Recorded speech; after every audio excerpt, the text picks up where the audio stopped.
Warning! The following video contains a high amount of hat-wearing gamers' opinion. It may be different to your own. This is life.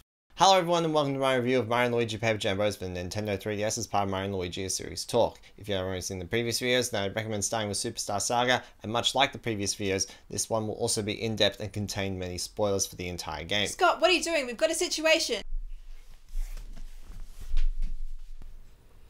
So the Shroobs are coming and Bowser's out the front. What did they say? They want to destroy the bad review, so they're going to kill you. Right. Bad review. Hannah, you must let me finish this review series. What? They're going to kill us? Please, it's the only way. This better work. Let's get into the final game.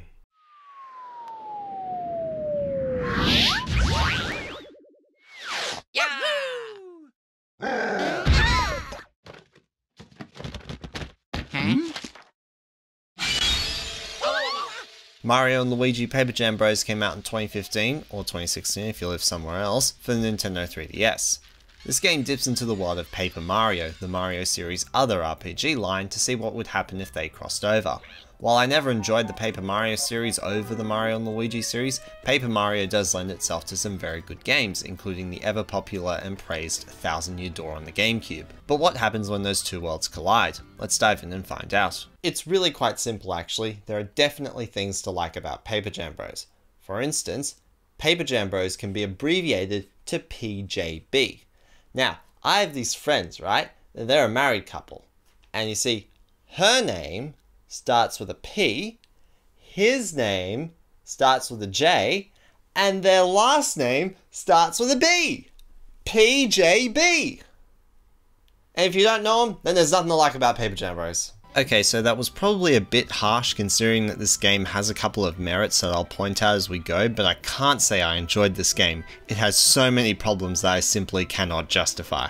The game starts out on an ordinary day in the Mushroom Kingdom, and right before anything else happens, you're shown that you can press the R button to speed up cutscenes, which is really 30% of the package. I've been given the option to fast forward cutscenes but not skip them, which is really weird. If the developers were afraid of accidental skipping, they could have made it a double button press like in The Legend of Zelda Twilight Princess. So a Toad and Luigi are looking in some dark room in Peach's castle trying to find the source of a draft because they're that bored with their lives, and Luigi manages to knock a book off the shelf which contains the entire Paper Mario world inside of it because apparently that exists. As a result, paper characters fall all over the Mushroom Kingdom. Bowser's paper minions start interacting with the non-paper minions, and the paper toads panic and hide. Paper Peach enters the scene concerned about her people, and so Mario and Luigi offer to help them out. You start by rescuing the paper toads in Peach's castle in a very disconnected minigame setting. Earlier games in the series did have minigames and they were fine, but here we have a fade to black and return to a tweaked level design which makes the minigame feel artificial. And then after we fade to black again and return to normal, fully isolating the minigame setting from the rest of the game. After this you can run into some toads who give you the bros items, and then you receive the copy block in another conversation, and then you go outside, meet Like a 2, start exploring, fight some battles, and wow, that was fast! In the first 20 minutes of gameplay, the game gives you so many things so quickly without any signs of tutorials. Now I want to make one thing clear. Tutorials are good and essential. Unskippable and mundane tutorials are annoying, and Paper Jam, rather interestingly, mostly has neither of these. Instead, the game has this guidebook which contains tutorials for every mechanic in Paper Jam that was in one of the earlier Mario and Luigi games. However, having all of these abilities and items all thrown to you at once makes it feel like a burden. You're not making any progress in the game if you read these tutorials, unlike the tutorials in any of the 4 previous games. The tutorial sections were a learning experience properly taught to you. Some games did it better than others. Superstar Saga presented characters who looked like they had histories with the moves being taught. Bowser's Inside Story and Dream Team Bros presented a lot of tutorials as optional but actually had them. Partners in Time failed to do either of these for the most part, but still took the time to teach you stuff. I'd still prefer if the jumping tutorials outside of Holly Jolly Village weren't there, but eventually it does teach basic battling. The guidebook also presents the tutorials as being unimportant. Yeah, I guess you can teach yourself how to play if you wanna. It diminishes the importance of the tutorials to you before you start playing, and so you have no idea what to do because the game didn't sell the idea of knowing how to play as important. If the game forces you to go through tedious tutorials, the game sends experienced players into a grinding halt as they have to sit through lessons, and dumping it all into a guidebook sends inexperienced players into a grinding halt as they have to sit through lessons. Reflecting on this, I would say the best way to do tutorials is to have a wide array of characters offer to teach you about the mechanics each of them specialize in. That makes the tutorials both well paced and optional. Okay, let's get back to the adventure, and there is a lot of stuff I kind of glossed over, but I'll talk about it as we go. You walk out of Peach's castle and see a rather large plain area, which is fairly normal. After all, previous games in the series have each had a plains area of their own. In addition to that, look at what else we have from the map. There's a desert, a snowy mountain, a beach, a jungle, a cloudy area, and of course, a castle. And if you didn't catch all that, I'm just going to say them again. We have plains, desert, snow, beach, jungle, clouds, and castle. I hope that made you notice. This world doesn't have anything more interesting than the map of New Super Mario Bros. U. Every area is one of those generic Mario themes that have been around since 2006. Now, to be fair, other games in the series did this too. Dream Team is most guilty since every area type was seen there except for clouds, and that includes a mountainous section as distinct from a snowy mountain section. The same could even be said about the first two games. Superstar Saga has plains, desert, an ice palace, beach, jungle, a mountain, and a castle, and Partners in Time has most of those too. But when the earlier games did this, all those areas had their own distinct personality and history behind them. The Chocolate Woods was where bean fruits grow for Chocola Cola. Thwomp Mountain was a mountain made of thwomps and built around that. Somnum Woods held the ancient Pillow Temple. Everywhere in Paper Jam is just generic. We have Sunbeam Plains, oh, because it's a sun-shining day. Doop Doop Dunes is a desert. Gloomy Woods is a mysterious forest. Mount Burr is cold. And Twinsy Tropics? Twinsy, like the band? These areas are so incredibly dull and lack all the personality there was in the 4 previous games. And not only are they dull in theming, most of them are dull in level design. A lot of them are wide open spaces that don't have much in them, and the developers clearly knew this by virtue of the running function. There's only the occasional puzzle that doesn't require much thinking to pass through. Nothing in any of the previous games came even close to being this uninteresting.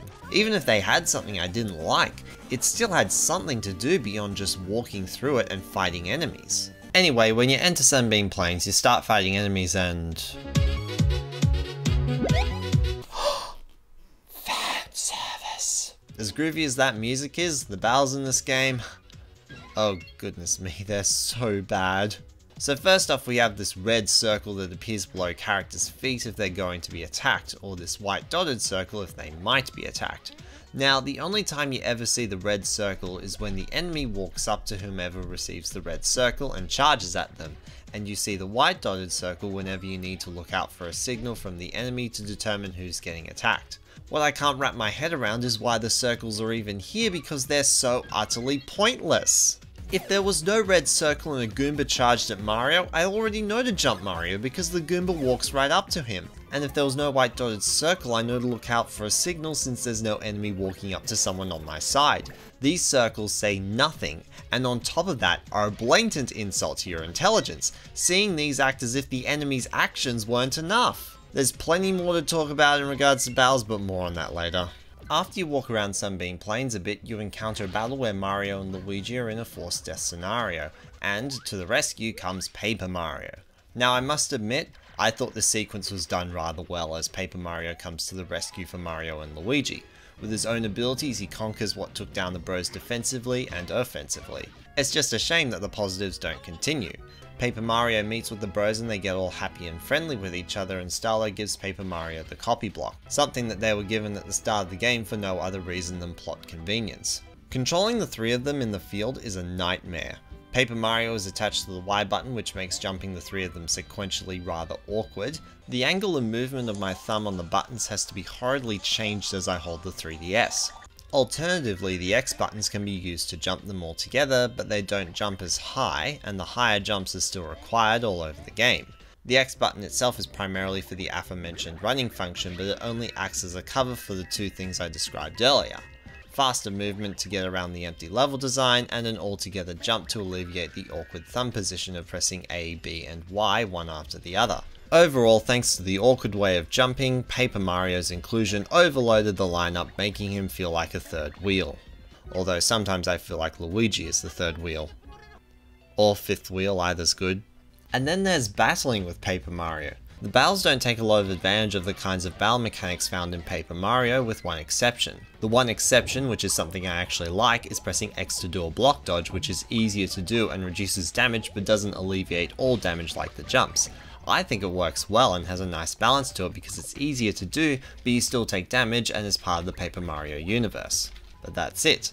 The rest of Paper Mario's battle functionality can be summarized in 2 words: easy mode. You can hold yourself in the air longer in a defensive jump, and with multiple copies, the hammer defense action can last longer. You can also deal more attacking hits with more copies. Now, if this was a central gameplay mechanic where your ability to do damage and avoid damage from enemies was entirely defined by the copies, it would be nothing short of genius, but it doesn't really work so well when you can do the full extent of the jump regardless of how many copies you have. And on top of that, Paper Mario's trio moves have no relationship with the number of copies and thus are unaffected by that value. I have more to say about the trio moves, but I'm going to talk about that later. After some running around, you encounter a village with a cloud-like building containing some Lakitus. Their role in the game is to run mini-games for collecting paper toads. Leaving aside the fact that they're turning the rescue of an entire group of visitors into games, these parts really chop up Paper Jam as a whole into sections. Earlier I said that the transitions and tweaked level design make these feel artificial, but the Lakitus running the mini-games to rescue paper toads only enforces that. On top of that, this is what you're doing throughout most of the game instead of solving puzzles in interesting level design. The artificial nature of these collections feels so out of my way and disconnected from the rest of the game that it feels like a waste of time, similar to my thoughts on the guidebook replacing tutorials. After this, we see one of the game's biggest flaws. I know, right? You already thought we were there. We see the plot really start to unfold as Bowser kidnaps Peach. Oh, that's original. But there is a twist, and that twist is that Paper Bowser kidnaps Paper Peach. Yeah. So in Superstar Saga, Peach's voice was stolen by someone from a neighboring land. In Partners in Time, the Mushroom Kingdom of the past was invaded by the Shroobs. In Bowser's Inside Story, Forful took Bowser, the Bros, Peach, and some others and knocked them out of action. And in Dream Team Bros, an evil Dreambat caused havoc in a distant land. All of those were at the very least unique in Mario games. While some of them were weaker than others, they were new. There was a new villain and a goofy story. Even Dream Team, while giving into making Bowser a main antagonist, he wasn't the only one, and he didn't just kidnap Peach. But here we have the same dull plot of the ordinary Mario series, and it happens twice. Another dull aspect of the story is seen in the fact that Bowser and Paper Bowser work as a team rather than act in conflict. Every time one character meets their paper selves, no one develops. Their conversations are all just that one person's thoughts. This conversation between Peach and Paper Peach is just them talking about being kidnapped. The Bowser Juniors only talked about childish things they want. The only conversations that come even close to interesting are the Magic Coopers because they seem to somewhat argue about who does their stuff better. And the rest of the characters are bland and uninteresting. No one has much in the way of personalities. Every character is from either a Super Mario game or a new Super Mario game. There are no new characters to the Mario universe in this game. The only character who's seen in just Mario and Luigi is Starlo, and she seemed to have lost her personality at some point between Dream Team and Paper Jam. Paper Jam Bros is almost an insult to the rest of the series by being generic and uncreative. It could have been the entire Paper universe invading and taking over, and everyone has an evil counterpart. Admittedly, that idea isn't that interesting on its own, it would need to be fleshed out, but it's still more interesting than what the game actually is. Okay, enough of that, we fight the first boss, Penny Piranha. There's no puzzle, which is appropriate for a first boss. He has very basic attacks, but this game extends something I didn't like in Dream Team, and that is the screen chase segments. It's expanded by using Paper Mario as a plane, but it doesn't really do much. You still just jump and hold the button. Paper Mario's role is made a little more complex later on, but more on that later. Overall, P is a standard first boss which is good and hints at things to come later on. After the battle, amiibo come, and I don't care. You shortly find a village for more paper toad gathering and then they try to go to the desert. However, a giant cardboard Goomba blocks the way and you finally discover what collecting paper toads can amount to. A giant cardboard Mario for what's called a Papercraft battle. These battles replace the giant battles from Bowser's Inside Story and Dream Team, but unlike them, Papercraft battles are not fun. First of all, they control really awkwardly. Going forward is fine as the Papercraft goes at a reasonable speed that is neither too quick to the point of flying past something, nor too slow to the point of boredom, but moving left and right can become a frustrating nightmare. Turning can be rather difficult as the Papercraft will rotate itself first and then start moving rather than the rotation being instantaneous. Along the way you have this energy meter which limits your ability to do particularly powerful moves. The problem behind this is refueling it. It's unrealistic that the enemies sometimes wait while you're refueling, and the pads can become a hindrance if you wind up on top of them while trying to take down an enemy. It's also unlimited, adding very little weight to its usage. My solution would be to simply refuel this with an item and present an alternative attack that does very little damage but doesn't use the energy. It will neither be unlimited nor intrusive. I like using the dash. It's simple and creates a risk that can pay off. But the leap onto an enemy can become really confusing to use as you power it up. I would simply prefer pressing A once to start powering it up and pressing A again to make the leap, and if you spend longer doing it you'll have greater impact, but the enemy will have a larger window of time to move out of the way. Unfortunately, you just press A once and watch it happen. I found this confusing because what I described as my preference is legitimately what I thought it was for a long time because of the power-up sequence already being there. After this you enter Doop Doop Dunes where you can chase Nabbit for bros items. In Paper Jam these moves vary from okay to good. They're fairly straightforward moves that are simple to pull off and I find most of them to be useful in all sorts of situations. It's just a bit of a shame that 4 of them are repeats even though I like the inclusions. The Shell and Fire Flower have been staples since Partners in Time due to their functional simplicity in helping you get to know how Bros moves work, and even arguably better than the Splash and Bounce Bros from Superstar Saga. The Drop Chopper and Bomb Derby from Dream Team make a surprising return, but those were 2 items I found very useful so I enjoyed them returning, especially since the Drop Chopper is now controlled by the D-pad and not the gyroscope. Out of the new ones, the only move I don't like is the Toad Trail, mostly because I can't seem to figure out how to do it right.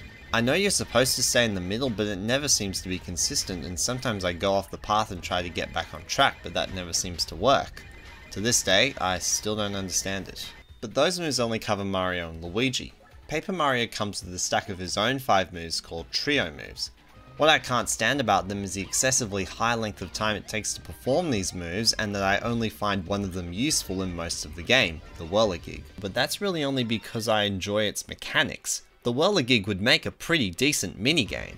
Trio Kite can amount to nothing if you miss the final action command, Trio Shuriken can get very confusing, and the other 3 just take too long. I could perform about 5 or 6 Splash Bros during one Whirligig, and it's not like the time taken allows for more powerful attacks than Bros moves. 38 damage? I do 34 with a Spin Drill and that takes me 4 seconds! What's further baffling about that is that later on there are fights containing time limits, and with several moves that take way too long to do, it's not really worth it. Presuming that Paper Mario is the focus character in this game, it's weird to me that the game would create circumstances where using the focus character's abilities are actively discouraged. The rest of the desert is a desert. Moving on, we learn a move that means a stronger hammer swing. By the way, you don't unlock hammers, you just start with them. The more powerful hammer swing is performed by all 3 together. The most complicated puzzle it's for is taking down block towers to get the right pattern, but as shown in this minigame, you don't really need a large hammer swing to do that. It has a bit of dynamic use in a few minigames, but other than that, it's only used for pushing roadblocks aside. After some underground meddling, you find yourself fighting against Big Pokey and Paper Tower Pokey. They work together somewhat well like in this move, but their screen chase starts a trend of confusing enemy attacks. Attacks that are defended in very specific ways with very specific signals which can be hard to comprehend, especially here when they can switch places whenever. Their puzzle isn't much more than predictable but still good. If you can attack the heads then good, but from the ground you can only attack the segments until they're gone and then you can attack the heads. The problem is that only Mario suffers from this. He's the only one with attacks that can't hit the pokey heads from the beginning, while Luigi and Paper Mario can. If the game has a puzzle, why make it breakable by some characters and limit the rest? I don't get it. You do another Papercraft battle which has more pokies so you can't dash but you can jump. It's simple but it works because of the high risk nature of the jump attacks. Papercraft Kamek is even more interesting. He uses magic to attack you and protect himself. Finding ways around the magic isn't difficult, but it's still decent. It's one of the better parts of Papercraft battles, but it still does suffer from the poor Papercraft mechanics I described earlier. By the way, Papercraft battles don't give experience points, which sucks.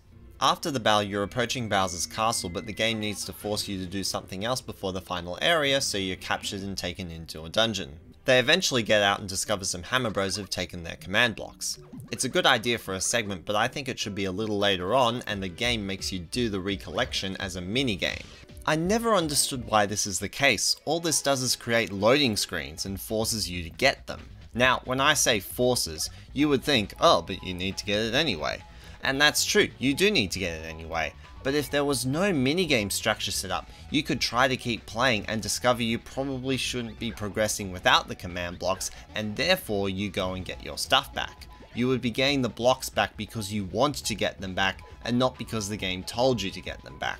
So later on, the three of them accidentally discover a new ability, the trio grab. It's used to solve a few puzzles and grab and throw items. It has some good usage, but I think more could have been done with it. There's not much in the way of secret places to be found using them, and the rest is just for roadblocks.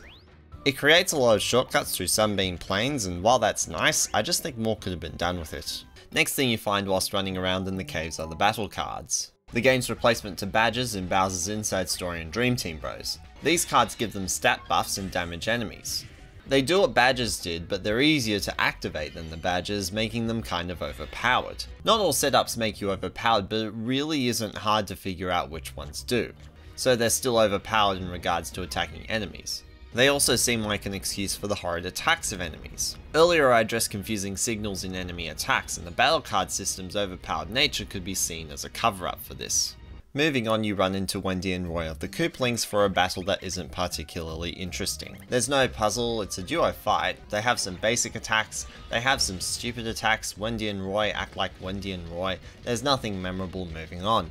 The bros get out and find themselves in Twinsy Tropics. They rescue some paper toads which allows them to leave Twinsy Tropics, and that's it. There's nothing special about this place, boring generic beach. The bros head back to Peach's castle and discover that the Bowser Juniors have taken the Peaches up to Mount Burr, and so they start heading up there via Gloomy Woods. On the way they fight Paper Petey Piranha. He uses the paper copies mechanic that Paper Mario uses, but I'm not quite sure what's going on in this fight.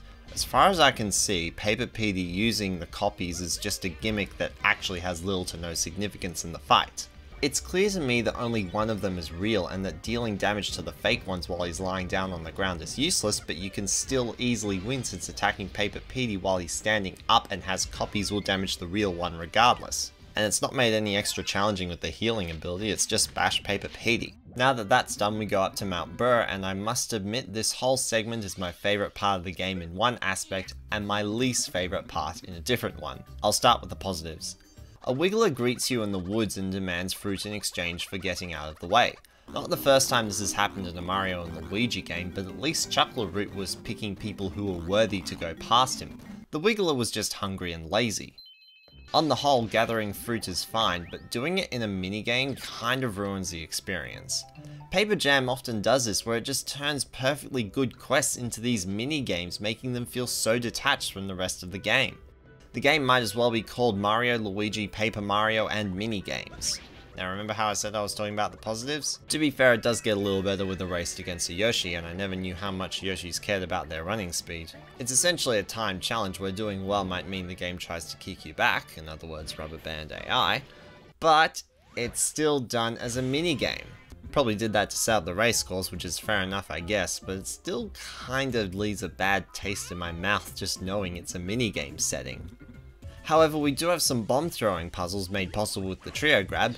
They're cool timing challenges, but it's another minigame.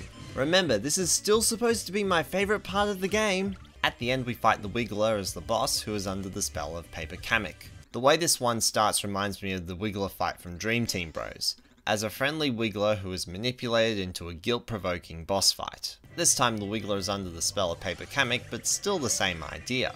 There's not really much of a puzzle either, but the screen chases are developed a little. Now we use Paper Mario as a boomerang on this giant ball thing. I actually find it to be better than the paper plane because it's more precise, and I feel like when I mess up, I actually messed up rather than the game messing me up. When you win, the Wiggler turns into a butterfly and carries you up to Mount Burr, which, by the way, is a really stupid name. After a little exploring in Mount Burr, the bros are blocked, and so they teach themselves a new move, Trio Drill, which is the staple bros dunk. I would argue that this is actually the best version in all games. You can dash, which is nice, and you can also pick up buried collectibles without exiting the ground, a feature that the series has needed since Superstar Saga. What I love even more about the Trio Drill is how the mechanic is expanded to allow you to climb up walls, and there are lots of things you can do on walls. Break stones, avoid obstacles, solve puzzles, you can even dash out the sides and into other walls. It's fairly impressive and is well utilised in Mount Burr. And that's all there is to Mount Burr itself. Since the Trio Drill puzzles are all based around climbing walls, a mountainous region is very appropriate. I never thought this could happen in any video game ever, but in Mario and Luigi Paper Jam Bros, the snow area is my favourite area. I normally hate snow areas, but I really enjoyed this place. It also isn't broken up by mini games, and I really enjoy the music. There isn't much in the way of memorable music in this game, but Mount Burr and boss battles are two pieces that stood out. At the end, you arrive in a town and are required to rescue some paper toads to progress. Earlier I talked about how disconnected these missions are and how they replace the act of solving puzzles in interesting level design from the earlier games, but the thing is, those are the mission's only major flaw. On their own, collecting paper toads isn't terrible. They take advantage of moves you learn and level design you've previously explored, kind of similar to the prankster comets from the Mario Galaxy games. They're not all even hunts. Some are puzzles, some are challenges. It's an impressive variety that just felt disconnected from the main game and as a result don't really fit into an RPG. Also, a number of them didn't really fit into the context of the story. It's mechanically okay, but I wish there was an explanation as to how this came to be. The only way I think it could fit into the game would be if it only happened once and if it's an apparent issue in a village you enter for the first time. So at the top we have another Papercraft battle as Papercraft Peach. She floats through the air before landing, which means you can decide when you land after launching. The only advantage it offers is targeting enemies from a distance, but it's never really useful since the only good time to leap at something is when it's stunned, otherwise it'll move out of the way and it's faster to just go straight up to the enemy rather than float to it. There's also a parasol, which is used for pushing things, just like the dash was. In other words, what Papercraft Peach offers as new is entirely useless. Before talking about what follows, I need to address something. I said that this last bit was my favourite part in the game because it had Mount Burr, which is my favourite area in the game, and despite the minigames in Gloomy Woods, it was mechanically enjoyable. I also said in another way that this is my least favourite part of the game, and that becomes clear right after the Papercraft battle. You're very close to the Peaches, and then they're taken down the mountain and back to Bowser's castle. Why? What was the point of that? So they went up the mountain in search of the Peaches, and now they just get taken back down, turning this whole part of the adventure into a wild goose chase. There is relevance in that you get the Bowser object that opens up the passage to the castle, but what if they found out it was on the mountain and went after it? This whole segment could have been, go fetch the object, rather than go after something that's going to make you feel like you wasted your time. So Luigi remembers the place in the Twinsy Tropics cave where the objects can be placed, and so they head there. On the way, the Goomba who gave them the battle cards runs into them and joins them for a bit. Next they get randomly ambushed by the charging Chuck Corp because I'm pretty sure the devs forgot to place a boss after Mount Burr and so they just threw one randomly in here. I got a similar vibe at this point than I did up against the Commander Shroop from Partners in Time because of how random the Chucks seem. The randomness itself didn't really bother me too much, but how little warning there was that a boss was coming up did. That sentence might sound confusing, but bear with me for a moment. In Paper Jam, the places where you fight bosses don't look too terribly significant. In the earlier games, the location where you fought a boss was usually distinct. Something about it told you that something was going to happen. The hoo-hoo blocks at the top of the hoo-hoo mountain, the giant door in Gritsy Caves, the blue background in this part of the Flab Zone. These are places where you fight bosses and the game is telling you to be ready. In addition to the differing visuals, there was something else nudging you, both consciously and unconsciously, and that was the save block. In Superstar Saga, Partners in Time, and Bowser's Inside Story, save blocks or save albums were the only way to save your game, and so seeing one was a momentous occasion. What does this have to do with bosses? Save blocks were always placed right before a boss, meaning that you could save your game and attempt to fight the boss. But if you decide partway through that you're unprepared for it, or if you die, you could go back and grind or readjust your equipment. Dream Team Bros had a button allowing you to save at any time, but I did find myself hitting the block right before bosses anyway. But in Paper Jam, the level design does not add something visually distinct near a boss location, and there are no save blocks. The lack of blocks, coupled with nothing from the level design, gives me little indication that I'm about to fight a boss, and because of that, I'm unlikely to save right before it. This could lead to a situation where I want more experience, better gear, or more items in the middle of the fight, but can't because I'm unsure of what progress I'd lose if I was to quit out. There's also no option to leave the fight without going back to the last save, which is fair enough and to be expected. You can restart the boss if you die, but that doesn't allow you to grind or stock up. Back to my comparison between the Chucks and the Commander Shroob. Although the Commander Shroob doesn't have much in the way of distinct level design, there is at the very least a save block. In Paper Jam, this problem isn't just at the charging Chucks, it's in all fights. There are so many bosses where I go through this pain of being unprepared for it since the level design and lack of save blocks did nothing to say that there's a boss. In the case of saving, I'm not against the idea of having the button on the touchscreen in case you need to quit out immediately, so I would argue that Dream Team Bros handled the saving function best. The Charging Chucks boss itself was okay. Having a boss that is essentially a team of 16 allows for teamwork on the opposition.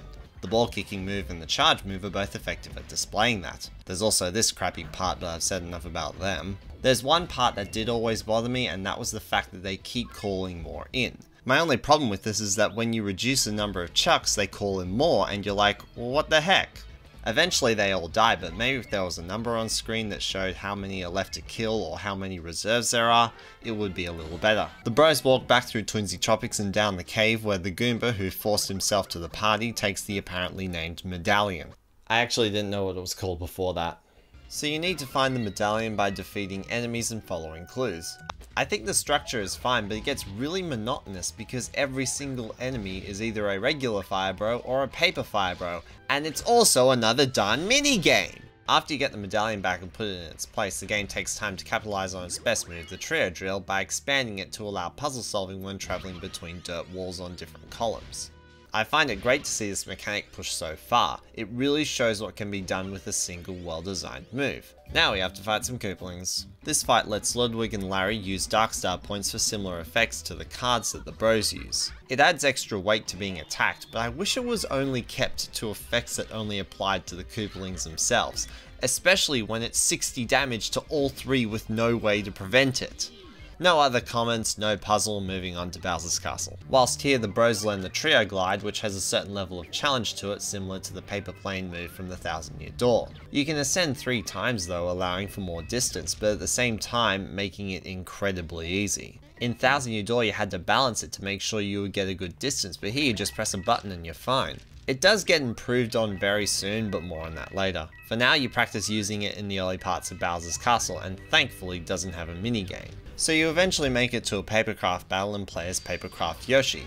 Yoshi's tongue acts as a pseudo trio grab useful for crossing gaps and hookshotting yourself to enemies. I think it's fairly impressive considering what's come from Papercraft battles so far. I just can't stand the boo enemies because they float around and that allows you to lose track of them pretty easily. They also don't shy away when you're facing them, which could have been a really cool part of them. It could have increased their defense, meaning you have to strategize well and get to their backs. They'd obviously have to be programmed differently or otherwise it'd be impossible, but it could still work. Right after you're introduced to Fans and Toadette gets kidnapped. You rescue her using the trio glide, and the previously mentioned fans allow the trio glide to be expanded by blowing them to the side. It's a good area, it's just that, well, it's another damn minigame! You soon discover the Bowser Jr.'s who run away for some plot reason that no one cares about, and that constitutes a minigame about not being seen. To be fair, it's not terrible despite some shortcomings, it's just in the minigame setting and that usually leaves a bad taste in my mouth. And look here, we have an actual insult to your ability, like you're not good enough for this so they give you the next part anyway. That or the game just doesn't think it's that important. Next is a fight against the juniors and it contains a minigame?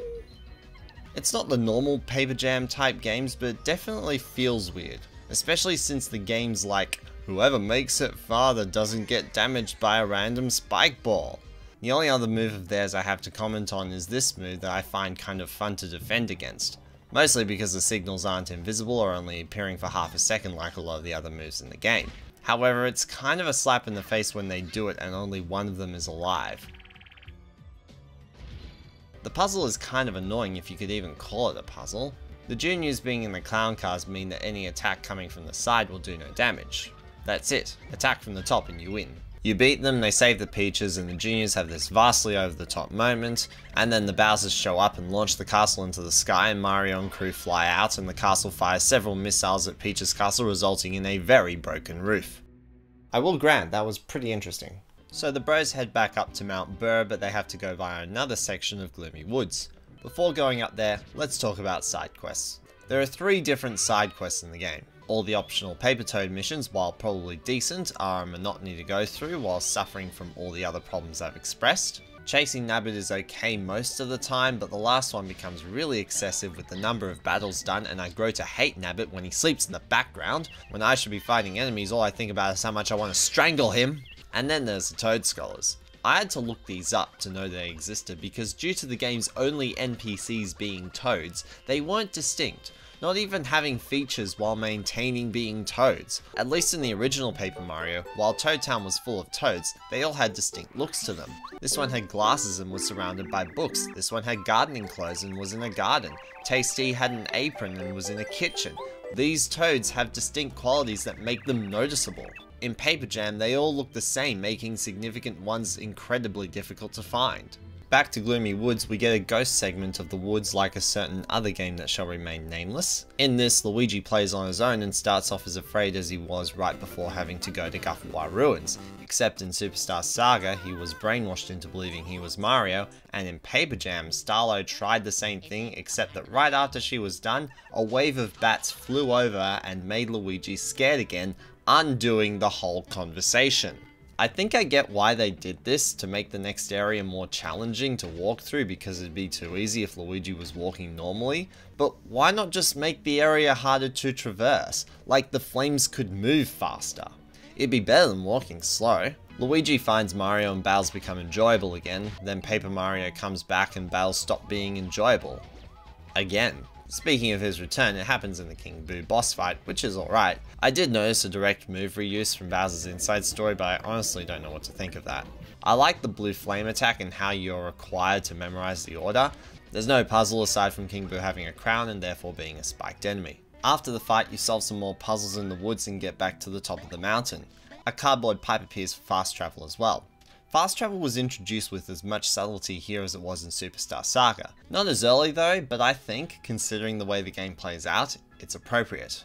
I never felt like I needed them when they weren't available, and unlike Dream Team, keeping them out doesn't pad out the game since there's little to no backtracking prior to their introduction. You go up the mountain, solve some puzzles, do some minigames, collect some toads, fight some battles, there's nothing new to talk about, but it's a nice reprisal of things you've already done before, similar to Driftwood Shore or the Woohoo University. At the top of the clouds you fight the King Bob-omb. The big thing about this boss is the timer you're on. Now, a fight with a time limit is fine, there's even a way to increase it, but the big issue is that a lot of the bros and trio attacks take a while to pull off. This discourages me from wanting to use these attacks, especially the trio moves. These are the attacks of the supposed focus character, and they're less effective in this situation. One other thing I started to notice with all the enemies is that they were taking multiple turns before I had one.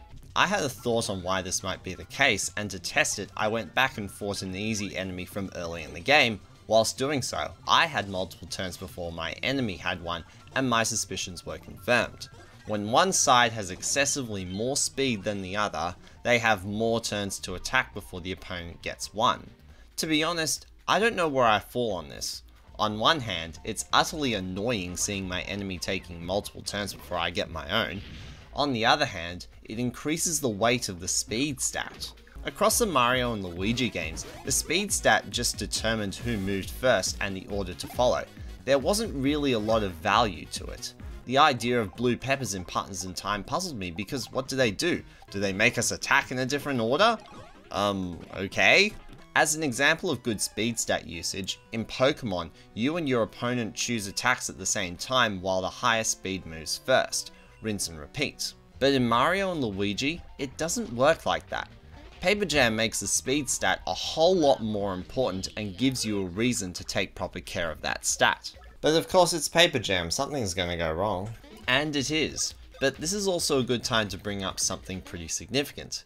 It's not simple to take care of your speed stat, or any of the other stats.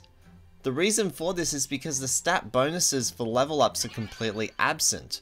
All that happens is that you're informed of the level up while your stats rise. When you rank up, you can choose a perk like in Dream Team.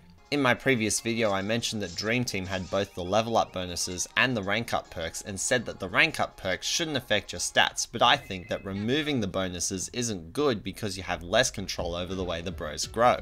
With the rank up perks you have to commit to the ongoing increase of a single stat for the rest of the game, but with the level up bonuses you can raise whichever stat is best for the bro at the time, and if you think one is too high you can course correct and increase another instead. In regards to how your speed grows, while you can use the rank ups to boost it or even the battle cards, you still have less control over it than the level up bonuses would provide. After being the King Bomb, every other paper toad you've rescued becomes a bridge to Neo Bowser's castle, and yes, Bowser named it that after it rose into the air. They actually ran out of ideas and used a name from Dream Team that doesn't make sense in this game and wasn't needed. We start off with the requirement to hit a bunch of switches. The switches make you explore the castle featuring 2 platforming challenges. It's like the game's assets weren't already too Mario, they had to include mechanics, although I don't think either are bad. It's the kind of platforming I expect in a Mario and Luigi RPG game. After you hit the switches, this platform becomes a lift and you wander into the Bowsers, some story happens and Toadette sends you to find fire ores. A mission which is 80% backtracking and 20% minigames, no need to dwell on it. These efforts result in Papercraft Fire Mario for the final Papercraft battle. I like the addition of the fireball because it actually makes Papercraft Fire Mario stand out from the others a little more, and it's also useful in the fight against the ships. The rest of it's a boss rush, and that could have worked well if the fireball did substantial damage to them, wrecking them to shreds rather quickly, but it doesn't, so you're fighting them in the tedious, rough, and unnatural way you did before. At the end is the Bowser Papercraft, which does a good job at closing out the Papercraft battles with one final hurrah of uncontrollable, tedious, boring, uninteresting Papercraft battling. So I have a few more good puzzles and then we approach the end game. The end game consists of fights against the Magic Koopas and all the Koopalings. The Magic Koopas are actually pretty good. The only thing that really bugged me about this fight was the aforementioned speed stat issue that wasn't really helped when the Magic Koopas felt like summoning dry bones. There's no puzzle and I'm getting sick of talking about bosses, so let's beast mode the rest. Wendy with Roy and Ludwig with Larry are all the same as their respective fights from before, but with higher stats and a little extra crap. The last one against Iggy, Morton and Lemmy is nothing more than a defense spectacle which I actually found kind of fun. Mostly because I had just done a bunch of normal boss fights. It was good to take a break. Last but not least, we have the final boss against Bowser and Paper Bowser. I must admit, throughout the game the boss fights were mostly duos, and it's good to see that taken all the way to the end. It's basic Bowser stuff, and one of them will hide from attacks on every other turn, which only serves to pad out the battle rather than actually make things difficult. The real final boss begins on the second phase where Bowser is wearing a cardboard transformation of Paper Bowser, I think. I'm not sure, it was weird, but I gotta admit, graphically it looks really good. I didn't talk much about the visuals of Paper Jam because all the assets are ripped straight from Dream Team while the paper characters are from Superstar, but I have a few statements. I like the way the clouds have moving shadows in Sunbeam Plains, it looks really nice. I don't really like the way the paper characters look because of their more rough movement. It's not bad on its own, but when next to the non-paper characters, it's inconsistent. Back to the fight, there's so much stuff in it that moves too fast. These Goombas are invisible when Bowser does this. In this attack I tried looking so hard to find the signal that says Bowser's going to fake you out, but I honestly couldn't find it. And I don't completely know how to counter the final part of the screen chase. I managed to do it once, but I'm not sure what the timing is. The attacks of Bowser could be worse since there are good ones. There's also the puzzle, but I don't think said puzzle accomplishes its own goal. When the cardboard suit is completely intact, Paper Mario can't use the trio attacks, or otherwise Bowser counters with an attack of similar nature. I think the idea is that as a player, you're supposed to miss having access to Paper Mario's moves. The problem is that when the suit is intact, Paper Mario becomes useless, and so all he can do is heal, which helps keep Mario and Luigi alive in the near impossible to avoid attacks. This made Paper Mario a mage and made the battle a lot less frustrating. But here's the thing. This means that Paper Mario, who was supposed to be the focus character throughout the game, who rescues Mario and Luigi from a forced death scenario, who supposedly was able to relate to the Paper Toads, who made the trio field moves possible, was revealed to only be really good as a healer in the final boss. You could take that knowledge and bring it back to every battle in the game. If you give Paper Mario that same treatment, then things might go a little smoother. And it doesn't work well if you give that role to Mario or Luigi or both, because it's easier to keep Paper Mario alive from enemy attacks because of the way he defends. You can eventually use trio moves in the fight, and it's good to do so when you can, but he's still better as a healer. The game ends exactly how you think it does. Bowser's a beat, Paper characters return, everything's fine and dandy, and then Paper Bowser starts terrorizing the Paper world again. Must be time for Color Splash. I have no idea what Mario and Luigi Paper Jam Bros is trying to do. It seemed like a crossover between Mario and Luigi and Paper Mario, but there's only one mechanic from Paper Mario in the game, while the rest of it remains dominantly Mario and Luigi with a third character you play as. It has all these random things such as broken up minigames that for the most part don't make sense or have a strong place in the story. The uninteresting world and minimal nuance left the game feeling too generically Mario rather than expanding to creative ideas present in earlier games. Superstar Saga sent the bros into a foreign land to rescue Peach's voice of all things. Partners in Time had the bros traveling through time to fight aliens. Bowser's Inside Story sees them venturing physically inside Bowser and powering up his body. And Dream Team managed to get you entering dreams. All these games brought new characters that hadn't been seen before. They were charismatic and charming. They had worlds with creative names and themes beyond the norm. The only thing interesting that Paper Jam does is bring another world to its own, which was confusing itself because before this game, who thought that these two worlds were different? The moves don't do much, the enemies are uninteresting, most of the bosses are stale and all of them are too similar for having two opponents with no puzzle. All of this leads me to want to call it new Mario and Luigi mini-games with stats and paper versions of the characters, because that's all it is. It's just a pile of random stuff that doesn't want to commit to an idea. This game throws random stuff at you to the point where I don't even think the developers even cared about this game. Rather, it was something Alpha Dream had to pull out of the sky when Nintendo asked them to make something like this. There's very little love and passion put into this game, and that causes it to suffer. I don't want to end this by saying something bad, so, them sick flips, bruh. I'm Hatworn Gamer, and this has been Mario and Luigi Paper Jam Bros. Whew! Hannah? I'm done.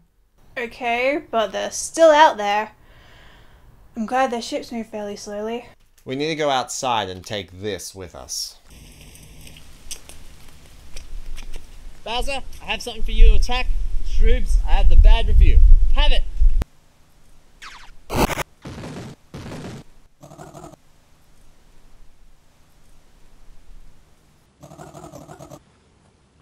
Bye then.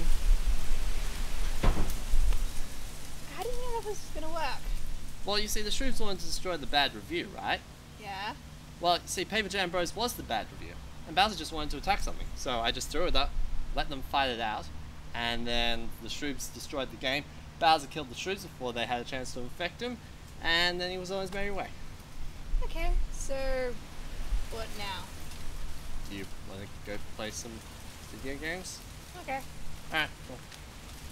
Good morning or afternoon or evening, wherever you are, whatever time it is, whatever time zone you're in, and welcome to the end screen. And there I go using Dennis's line.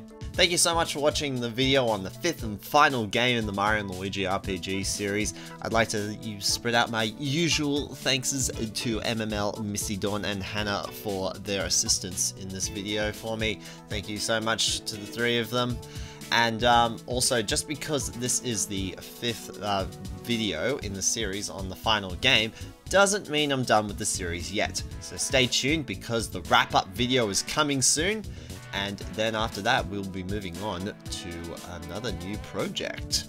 So stay hyped, stay around. Don't forget to subscribe, and to follow me on Twitter for updates, and follow me on Twitch just because I stream from time to time. I'd like to thank you all so very much for watching, and I will see you next time. Bye.